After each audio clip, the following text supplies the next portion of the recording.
स्वामी केशवानंद महाविद्यालय Lili Laxmangarh BA third year geography online classes में आपका फिर से स्वागत है।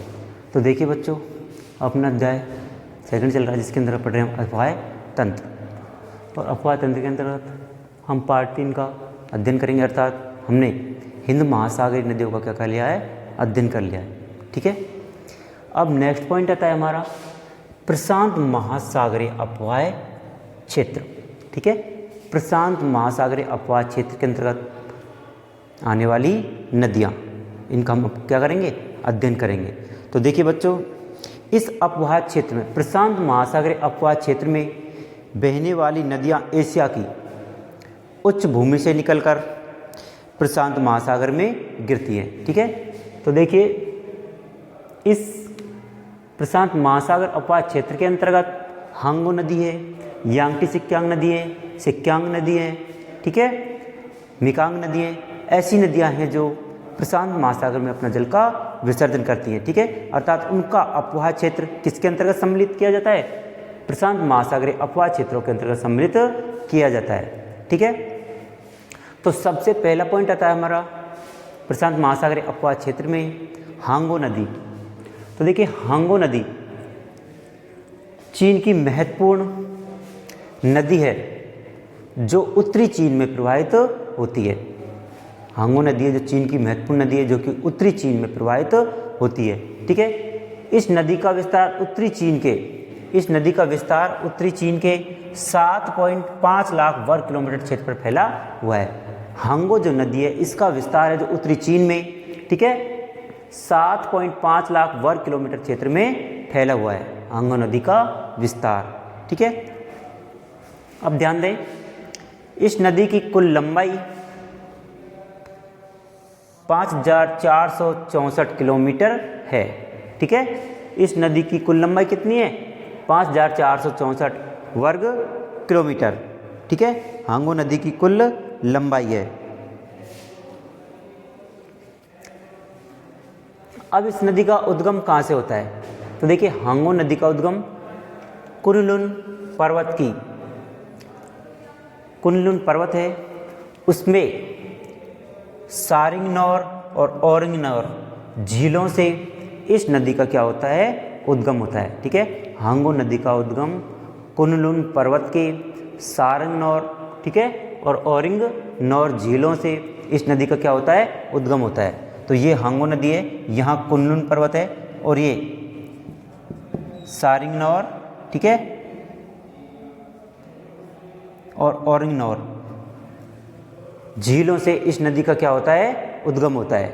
ठीक है, अब यह नदी यहाँ से इस नदी का उद्गम होकर के इसके प्रवाह क्षेत्र के अंतर्गत कांसू, सेंसी, सांसी, ठीक है, कांसू है, सेंसी है, सांसू, कांसू, सेंसी और सांसू। ठीक है, कांसू, सेंसी और सांसी प्रांतों से बहती हुई पीत सागर में, ठीक है, पीत सागर में अपने जल का विसर्जन करती है, वो होती है हमारी हांगो नदी। ठीक है, अर्थात कुनलुन पर्वत से सारिंगनौर और औरिंगनौर झीलों से उद्गम होकर के यह नदी, ठीक है, सांसी, सेंसी और सांसू प्रांतों से बहती हुई पीत सागर में अपने जल का विसर्जन करती है। ठीक है, अब देखिए जब यह नदी इन प्रांतों से बहती जाती तो इनके मध्य में एक लोयस का पठार आता है। चीन के अंतर्गत लोयस का पठार है, तो लोयस का पठार से जब ये नदी बहती है, ठीक है, तो अपने साथ वहाँ की पीली मृदा को अपने साथ बहाकर ले जाती है, जिसके फलस्वरूप इस नदी का जो रंग होता है वो कैसा हो जाता है, पीला हो जाता है। इसलिए इस नदी को पीत नदी के नाम से भी जाना जाता है। ठीक है, इसकी विशेषताओं के अंतर्गत देखिए, यह नदी लोयस के पठार से बहते समय इस पठार की पीली मृदा को अपने साथ बहा ले जाती है, जिससे इसका जल कैसा हो जाता है, पीला हो जाता है। इसलिए इसे हम पीत नदी के नाम से भी जाना जाता है। ठीक है, हांगो नदी को पीत नदी के नाम से भी जाना जाता है क्योंकि लोयस के पठार से बहती है और उसमें लोयस के पठार में कैसी मृदा पाई जाती है, पीली मृदा पाई जाती है। तो जब वो पीली मृदा से गुजरती है ना, तो उसका रंग कैसा हो जाता है, पीला हो जाता है। ठीक है, जिसी प्रकार अपनी लूनी नदी है, इसका जल है जो बालोतरा बाड़मेर तक कैसा होता है, मीठा होता है, और बालोतरा बाड़मेर के पश्चात लूनी नदी का जो जल होता है वो कैसा हो जाता है, खारा हो जाता है। जिसका प्रमुख कारण क्या होता है, क्योंकि वहाँ से जो आगे की मृदा जो पाई जाती है वो कैसी होती है, लवणीय होती है, खारी होती है, जिसके फलस्वरूप उस नदी का जल भी कैसा हो जाता है, खारा हो जाता है लूनी नदी का। तो इसी प्रकार ये इसकी विशेषता है। जब ये लोयस के पठार से गुजरती है, ठीक है, तो लोयस के पठार में पाई जाने मृदा पीली होती है, जिससे इसका जल भी कैसा हो जाता है, पीला हो जाता है, ठीक है। इसलिए इसे पीत नदी के नाम से भी जाना जाता है, ठीक है। और देखिए जो हांगो नदी होती है इसे चीन के शोक के नाम से जाना जाता है, ठीक है। हांगो नदी को चीन के शोक के नाम से क्यों जाना जाता है, क्योंकि हांगो नदी चीन के अंदर जनधन की क्या करती है, हानि करती है, ठीक है। क्योंकि इस हांगो नदी में अक्सर अधिकतर बाढ़ें आती रहती हैं, इसलिए इसे चीन के शोक के नाम से जाना जाता है हांगो नदी को। तो देखिए इसका हांगो नदी का जो मैदानी भाग होता है वो समतल है, ठीक है।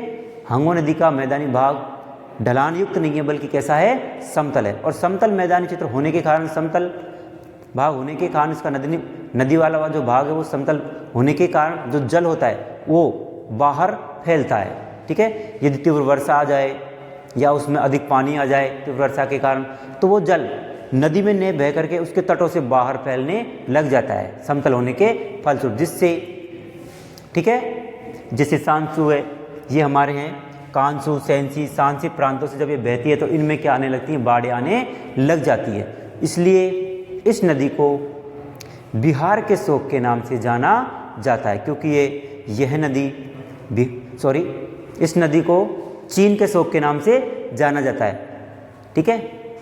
कोसी नदी नहीं है ये, सॉरी, तो ये हमारी हांगो नदी चल रही है, तो इसलिए इसे चीन के शोक के नाम से जाना जाता है, क्योंकि इसके द्वारा चीन में अपार जनधन की क्या होती है, हानि होती है, ठीक है।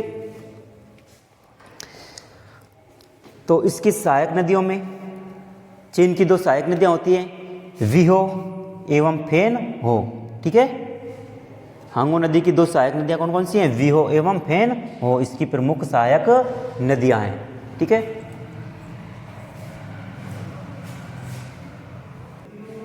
नेक्स्ट है प्रश्न महासागरीय अवपात क्षेत्र के अंतर्गत यांगटी सिक्यांग नदी, ठीक है। तो देखिए यांगटी सिक्यांग नदी चीन की सबसे बड़ी नदी कौन सी है, यांगटी सिक्यांग नदी, ठीक है। और विश्व की तीसरी सबसे बड़ी नदी यांगटी सिक्यांग नदी है, ठीक है। चीन की सबसे बड़ी नदी भी यांगटी सिक्यांग है और विश्व की सबसे बड़ी तीसरी नदी यांगटी सिक्यांग नदी है, ठीक है। और इस नदी की लंबाई 6300 वर्ग किलोमीटर है, ठीक है। यांगटी सिक्यांग नदी की लंबाई कितनी है, 6300 वर्ग किलोमीटर, ठीक है। और इस नदी का उद्गम कहाँ से होता है, तो देखिए यांगटी सिक्यांग नदी का उद्गम तिब्बत के पठार के तंगला श्रेणी से होता है, ठीक है। तिब्बत के पठार पर स्थित तंगला श्रेणी से यांगटी सिक्यांग नदी का उद्गम होता है, ठीक है। तो यहाँ पर तिब्बत का पठार है उसका, ठीक है, तिब्बत के पठार के तंगला श्रेणी से इस नदी का क्या होता है, उद्गम होता है, यांगटी सिक्यांग नदी, ठीक है। यहाँ से उद्गम होने के पश्चात यह नदी जेचवान, हुपे, होनान प्रांतों से बहती हुई, ठीक है। जेचवान, होनान और हुपे प्रांतों से बहती हुई चीन सागर में अपने जल का क्या करती है, विसर्जन करती है, ठीक है। वो होती है हमारी यांगटी सिक्यांग नदी, ठीक है। तो देखिए यहाँ पर तिब्बत का पठारी क्षेत्र है, ठीक है, उसके तंगला श्रेणी से नदी का उद्गम हो गया। यहाँ से निकलने के पश्चात ये नदी जेचवान, ठीक है, जेचवान, हुपे, होनान प्रांतों से, ठीक है, जेचवान, हुपे और होनान प्रांतों से बहती हुई अंत में यह नदी चीन सागर में अपने जल का विसर्जन करती है, ठीक है। अब इस नदी की क्या क्या विशेषताएं होती हैं, ठीक है, यांगटी सिक्यांग नदी की विशेषताएं। तो देखिए यह नदी तिब्बत के पठार से निकलने के बाद, जब ये नदी तिब्बत के पठार से निकलती है तो उस समय निकलने के बाद अनेक प्रपात तथा सकरी घाटियों से गुजरती। ठीक है, जब यह नदी तिब्बत के पठार से निकलती है तो निकलने के बाद में अनेक प्रपात और सकरी घाटियों से गुजरने के कारण यह नदी रेड बेसिन का निर्माण करती है। ठीक है, रेड बेसिन अर्थात खतरा होना, उसका बेसिन क्षेत्र पर क्या होना, खतरा होना, क्योंकि गहरी घाटियों का क्या कर देती है, निर्माण कर देती है। इसलिए ये प्रपात बनाती हुई जब चलती है तो ऊंचे नीचे जब झरने की तरह चलेगी है तो जिसके पास जो रेड बेसिन का क्या करती है, निर्माण करती है। ठीक है, इसलिए इसे जेचवान बेसिन भी कहा जाता है। इसलिए इसे जेचवान बेसिन के नाम से भी जाना जाता है। जो जेचवान क्षेत्र है वहाँ पर रेड बेसिन एरिया आता है, यांगटी सिक्यांग नदी का रेड बेसिन एरिया। ठीक है, इसलिए इसे जेचवान बेसिन के नाम से जाना जाता है। ठीक है, और यह क्षेत्र चीन का अन्न भंडार भी कहलाता है। ठीक है, जो यांगटी सिक्यांग नदी का बेसिन क्षेत्र है, बड़ा क्षेत्र है। ठीक है, जो इस नदी के द्वारा एक मैदानी क्षेत्र का क्या हुआ है, निर्माण हुआ है। ठीक है, नदी घाटी का नहीं, नदी तो जा रही है उस घाटी में होती हुई, लेकिन उसका जो फैला हुआ बड़ा विस्तृत क्षेत्र है। ठीक है, तो इसका जो बेसिन वाला क्षेत्र है यांगटी सिक्यांग नदी का, वह अन्न भंडार के नाम से जाना जाता है। चीन का अन्न भंडार कहलाता है जेचवान क्षेत्र। ठीक है, क्योंकि यहाँ पर सर्वाधिक मात्रा में गेहूं की फसल की पैदावार की जाती है, इसलिए ये अन्न भंडार वाला क्षेत्र कहलाता है। ठीक है, चीन का अन्न भंडार, यांगटी सिक्यांग नदी का बेसिनी क्षेत्र। ठीक है, और इसकी प्रमुख सहायक नदियां हैं हान, युआन, काईगिल, कान।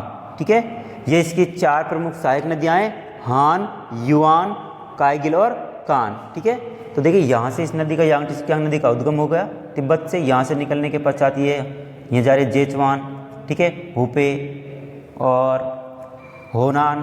ठीक है, जेचवान, हुपे और होनान प्रांतों से बहकर ये चीन सागर में अपने जल का विसर्जन करती है। ठीक है, वो होती है हमारी यांगटी सिक्यांग नदी।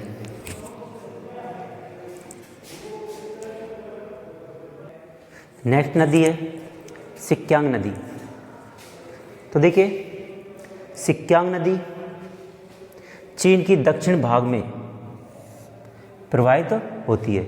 ठीक है, जो सिक्यांग नदी है चीन के दक्षिण भाग में प्रवाहित होने वाली नदी है। ठीक है, जिसकी कुल लंबाई है 2650 किलोमीटर, 2650 किलोमीटर इसकी कुल लंबाई है सिक्यांग नदी की। ठीक है, और सिक्यांग नदी का उद्गम यूनान का पठार होता है। ठीक है, सिक्यांग नदी का उद्गम क्या होता है, यूनान का पठारी क्षेत्र। ठीक है, वहाँ से सिक्यांग नदी का उद्गम होता है, और यूनान के पठार से उद्गम होने के पश्चात, निकलने के पश्चात ये नदी क्वांगसी, क्वाटुंग, ठीक है, आदि प्रांतों से बहती हुई, क्वांगसी है और क्वांगटुंग है। ठीक है, यहाँ पर, ठीक है, क्वांगसी और क्वांगटुंग आदि प्रांतों से बहती हुई दक्षिण चीन सागर में अपने जल का विसर्जन करती है। तो ये इसके प्रवाह क्षेत्र हैं, क्वांगसी और क्वांगटुंग आदि प्रांत आते इसके अंतर्गत, जिनसे बहती हुई दक्षिण चीन सागर में अपने जल का विसर्जन करती है। ठीक है, वो होती है हमारी सिक्यांग नदी। अब सिक्यांग नदी के प्रमुख विशेषताएं क्या क्या होती हैं, तो देखिए, सिक्यांग नदी की घाटी में अधिक वर्षा वाले क्षेत्र में स्थित है। सिक्यांग नदी जो घाटी वाला क्षेत्र है, वह क्षेत्र अधिक वर्षा वाले क्षेत्र में स्थित है। तो अधिक वर्षा वाले क्षेत्र में स्थित होने के कारण यह अन्न का भंडार है। ठीक है, अधिक वर्षा वाला क्षेत्र है, जिसके फलस्वरूप यह कैसा भंडार बताया गया, अन्न का भंडार बताया गया। अतः यहाँ चावल की गहन कृषि की जाती है। अतः यहाँ पर चावल की जो पैदावार है, चावल की जो फसलों की पैदावार है, वो अधिक मात्रा में की जाती है, इसलिए इसे चावल की गहन कृषि कहते हैं। ठीक है, क्योंकि ये अधिक वर्षा वाले क्षेत्र पर इसकी नदी घाटी वाला क्षेत्र पाया जाता है। ठीक है, तो ये थी हमारी सिक्यांग नदी।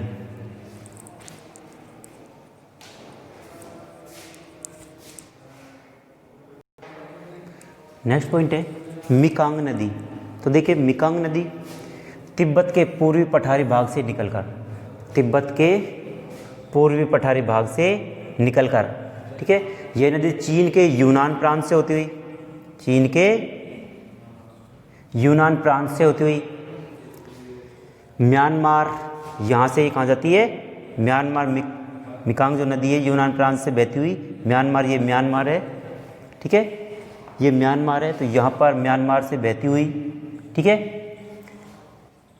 लाओस, म्यांमार से लाओस, इधर लाओस है, लाओस से थाईलैंड, ठीक है, लाओस से थाईलैंड की सीमा बनाती हुई कंबोडिया, ठीक है, लाओस से थाईलैंड की सीमा बनाती हुई कंबोडिया, और कंबोडिया से वियतनाम, और वियतनाम से दक्षिण चीन सागर में अपने जल का विसर्जन करती है, ठीक है, वो होती है हमारी मिकांग नदी। कहाँ से कहाँ जाती है नदी, देखो तिब्बत के पूर्वी पठारी भाग से इस नदी का क्या हो जाता है, उद्गम हो जाता है, ठीक है, यहाँ से निकलने के पश्चात ये नदी चीन के यूनान प्रांत से बहती हुई, चीन का यूनान प्रांत है वहाँ से बहती हुई, ठीक है, म्यांमार, यूनान प्रांत के बाद में म्यांमार में जाती है, और म्यांमार से थाईलैंड, ठीक है, म्यांमार से कहाँ जाती है, थाईलैंड, ठीक है, और थाईलैंड से लाओस, ठीक है, म्यांमार से लाओस, लाओस से थाईलैंड, ठीक है, और थाईलैंड से कंबोडिया, और कंबोडिया से वियतनाम होती हुई दक्षिण चीन सागर में अपने जल का विसर्जन करती है।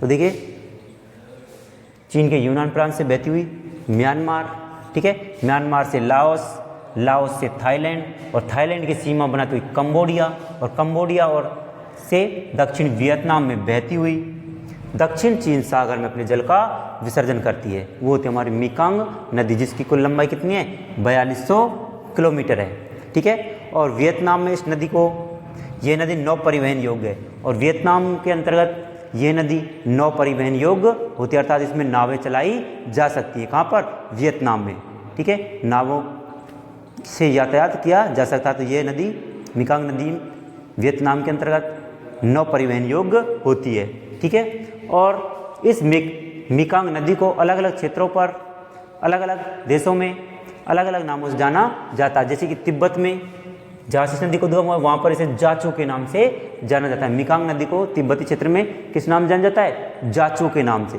ठीक है, और चीन में से लेकांग जियांग, ठीक है, चीन में से किस नाम जाना जाता है, लेकांग जियांग, ठीक है, और थाईलैंड में से मेनाम खोंग के नाम से जाना जाता है, ठीक है, मेनाम खोंग, थाईलैंड में से मेनाम खोंग कहते हैं, चीन में से लेकांग जियांग कहते हैं, और तिब्बत में से जाचू कहते हैं, और अन्य क्षेत्रों पर इसे मिकांग नदी के नाम से जाना जाता है, ठीक है।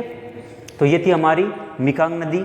अन्य प्रशांत महासागरीय अपवाद क्षेत्र की अन्य नदियों में आती है हमारी आमूर नदी, चिकोगू नदी और शिमानो जावा नदी, ठीक है।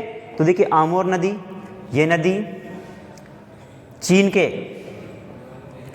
उत्तरी पूर्वी भाग की ये नदी महत्वपूर्ण नदी है।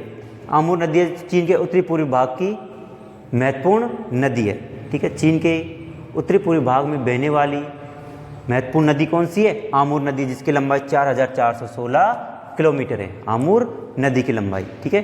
तो ये कहाँ की है, चीन के उत्तरी पूर्वी भाग की, ठीक है।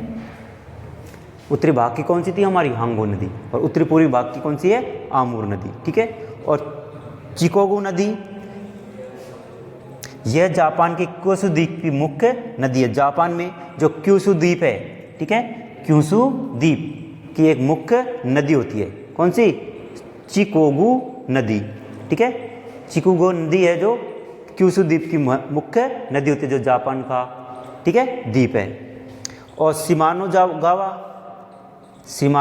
गावा यह जापान की सबसे लंबी नदी है, ठीक है। जापान की, ठीक है, सभी द्वीपों को मिलाकर के सबसे लंबी नदी कौन सी है, शिमानो गावा है, जिसकी लंबाई 2367 किलोमीटर है, ठीक है।